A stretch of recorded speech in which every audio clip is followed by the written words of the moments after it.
Have you ever wanted to say something, but the words stayed inside your heart? Maybe you knew the answer in class. Maybe you wanted to introduce yourself. Maybe you wanted to speak English. But fear whispered, "What if I make a mistake? What if everyone laughs at me?" If you have ever felt that way, you are not alone. This is the story of a boy whose greatest enemy was not other people. It was the fear inside his own mind, and how one small moment changed his life forever. My name is Alex Turner. When I was 15 years old, I was the quietest student in my school. I wasn't lazy. I wasn't unfriendly. I simply didn't like speaking in front of people. Every time a teacher asked a question, I lowered my head, even if I knew the answer. I hoped someone else would speak first. Whenever we had group discussions, I let my classmates do all the talking. During presentations, my hands shook so much that I could hardly hold my notes. My voice became weak. Sometimes, no sound came out at all. Many students thought I was shy. Some thought I wasn't smart. The truth was very different. Inside my mind, I had thousands of ideas. I just didn't know how to let them out. At home, I spoke normally with my parents. I laughed. I told stories. I even practiced English by reading books aloud in my bedroom. But the moment I stood in front of other people, everything changed. Fear took control. One Monday morning, our English teacher, Mrs. Wilson, walked into the classroom with a smile. "I have exciting news," she said. "Next month, our school will hold its first English speech contest." The classroom immediately filled with excitement. Some students clapped. Others whispered to their friends. Then Mrs. Wilson said something that made my heart sink. "Every student in this class must participate." I felt cold. There must be a mistake, I thought. I can't do that. After class, I waited until everyone had left. Then I walked to her desk. "Mrs. Wilson, may I skip the contest?"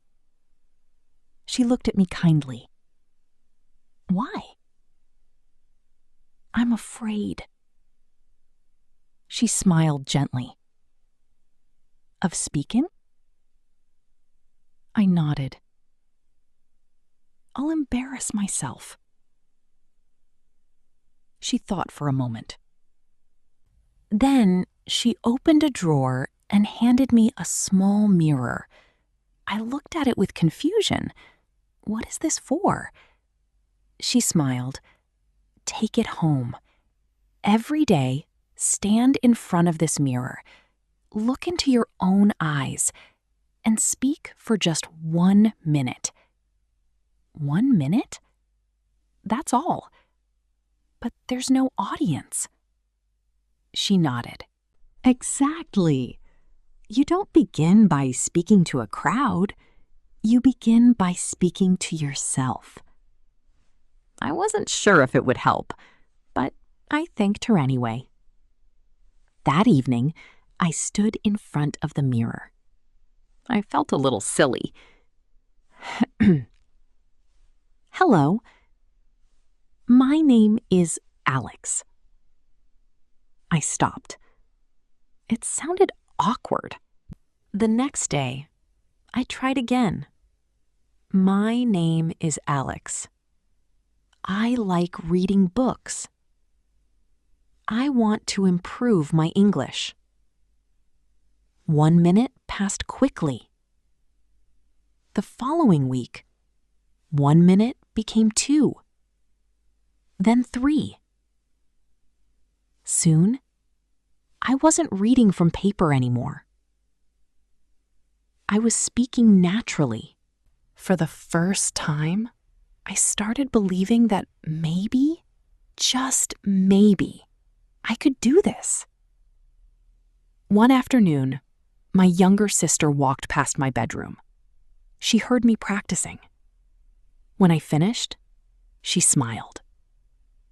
"You sound really good." I laughed, only because nobody is watching. She smiled and said, "Everyone starts somewhere." Those simple words stayed with me. A few days later, Mrs. Wilson announced another activity. This Friday, each student will give a 2-minute speech in front of the class. My stomach tightened. The mirror had helped, but speaking to 30 classmates? That was completely different.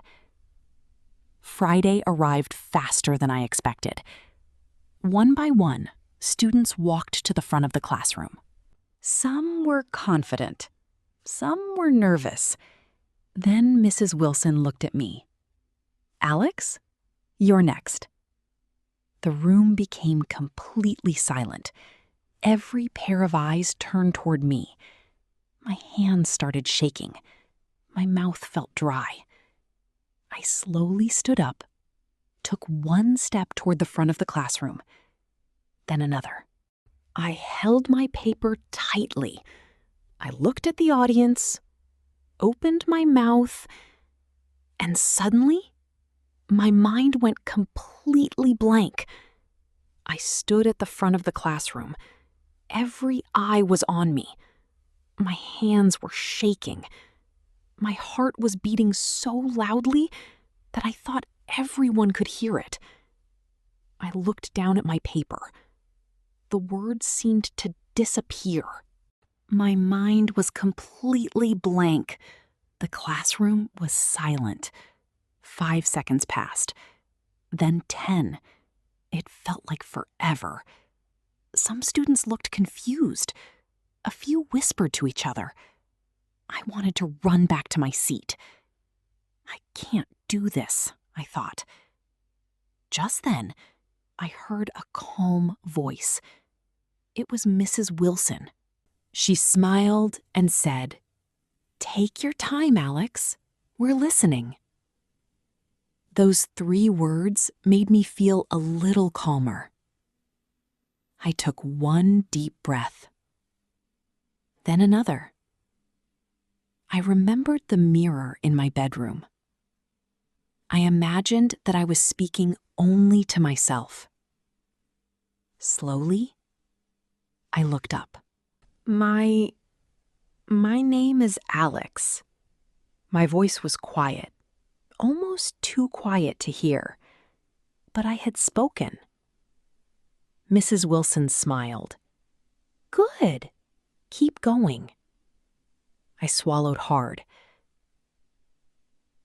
I used to think that making mistakes was the worst thing that could happen. A few students nodded. They were listening. No one was laughing. That surprised me. I continued. "When I speak English, I become nervous. I'm afraid people will think I'm not smart." I paused. Then something unexpected happened.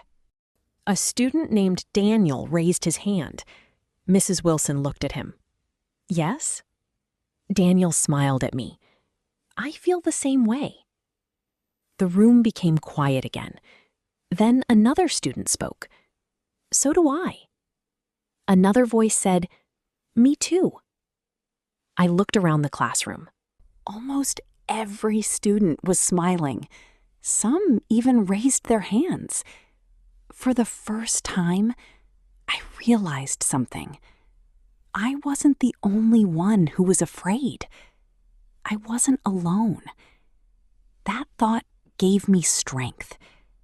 I folded my paper. I decided to stop reading. Instead, I spoke from my heart. I thought courage meant never being afraid. But today, I think courage means speaking, even when you're afraid. The classroom was completely silent. When I finished, there was a moment of quiet. Then, everyone applauded. Not because my speech was perfect, but because it was honest. I returned to my seat with tears in my eyes.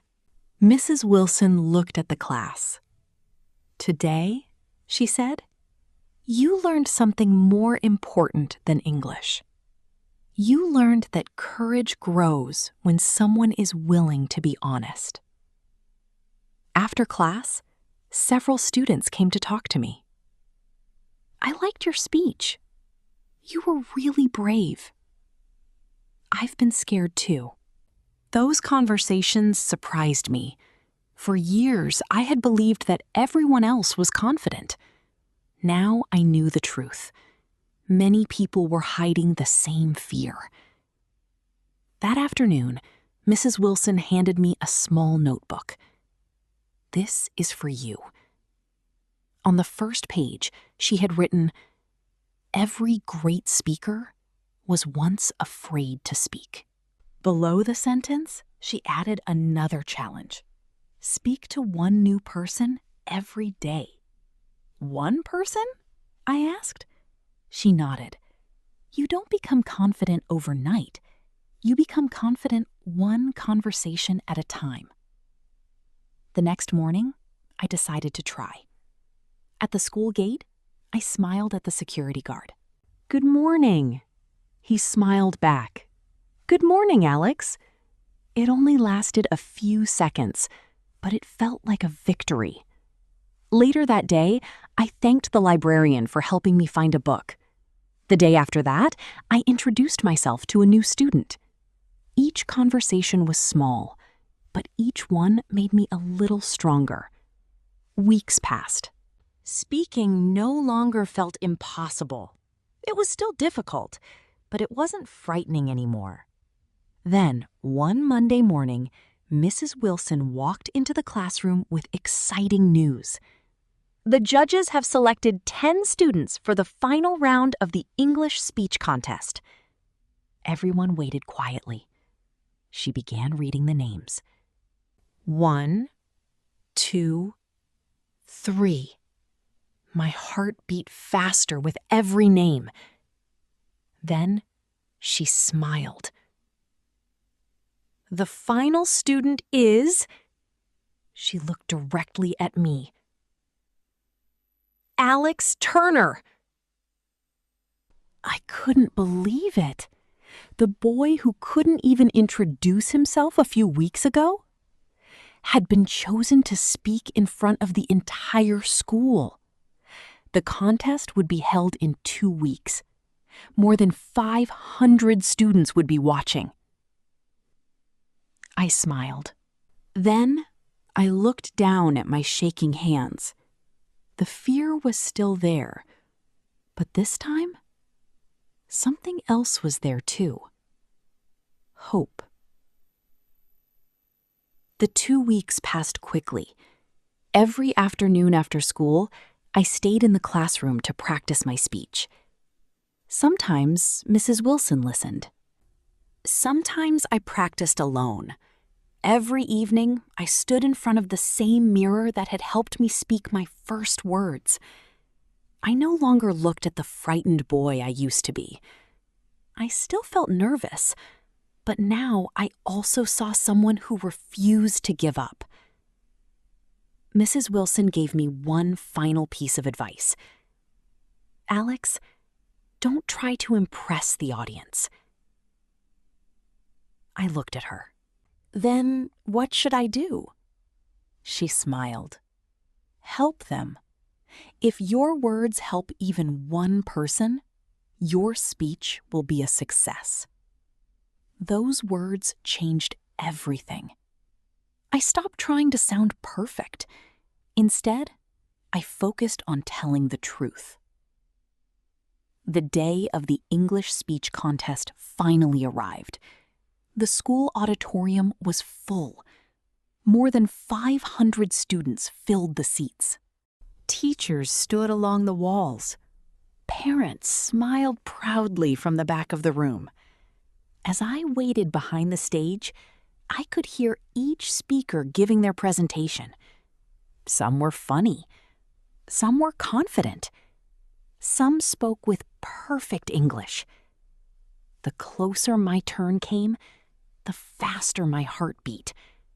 My hands became cold. I whispered to myself, "You've done this before, one sentence at a time." Then I heard my name. Our next speaker is Alex Turner. The audience applauded politely.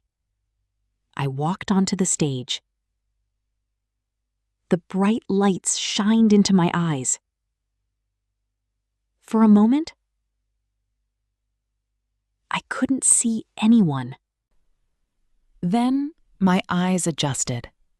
Hundreds of faces were looking at me. A few months ago, I would have frozen. But this time, I remembered Mrs. Wilson's words. Help them. I smiled. Good morning, everyone. My name is Alex Turner. When I was younger, I believed I had nothing important to say. The room became very quiet. I was afraid of making mistakes. I thought people would laugh at me, so I stayed silent. I paused for a moment. But one day, my teacher gave me a mirror. The audience looked curious. She didn't teach me to speak to a crowd.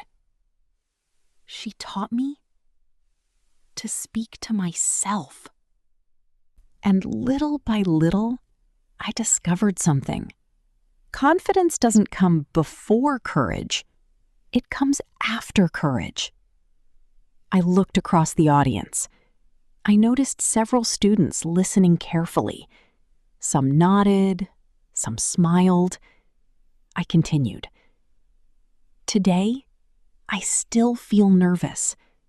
My hands are still shaking, but I'm standing here anyway, because courage isn't the absence of fear.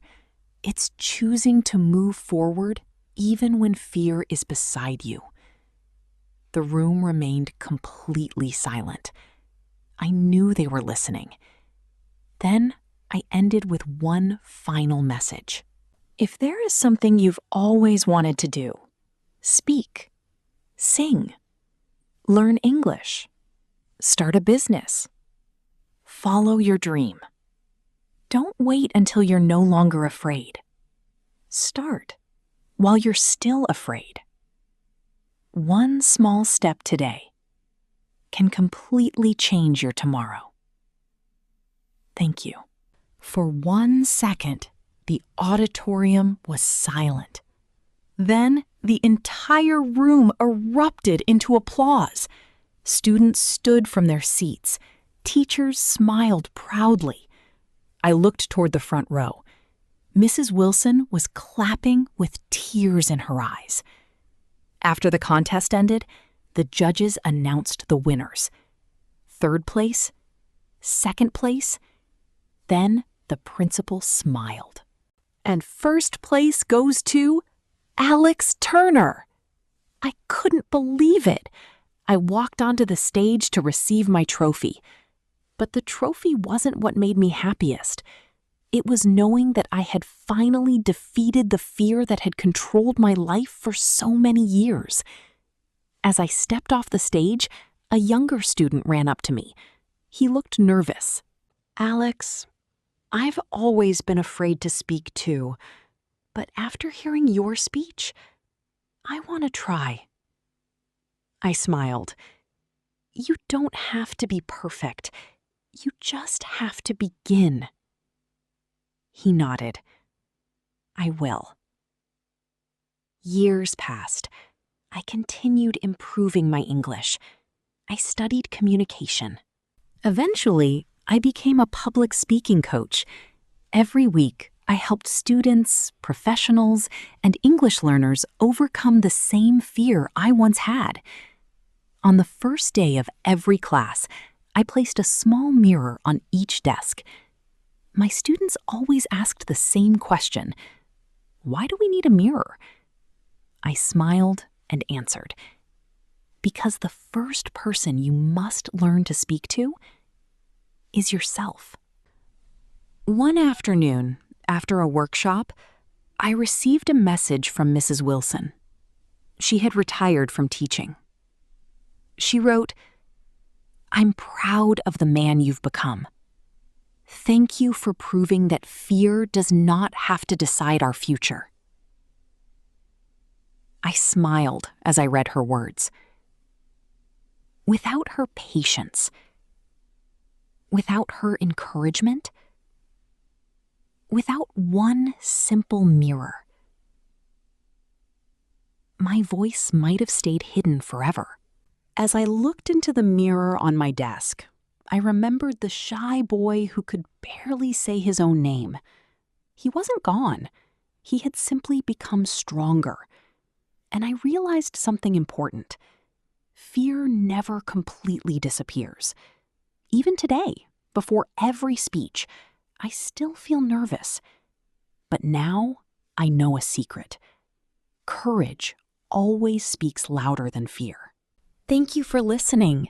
If this story inspired you, please like this video, share it with someone who needs confidence, and subscribe to Fluent English Hub for more original English stories that help you improve your English while learning valuable life lessons.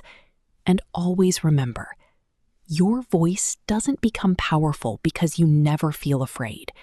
It becomes powerful because you choose to speak anyway.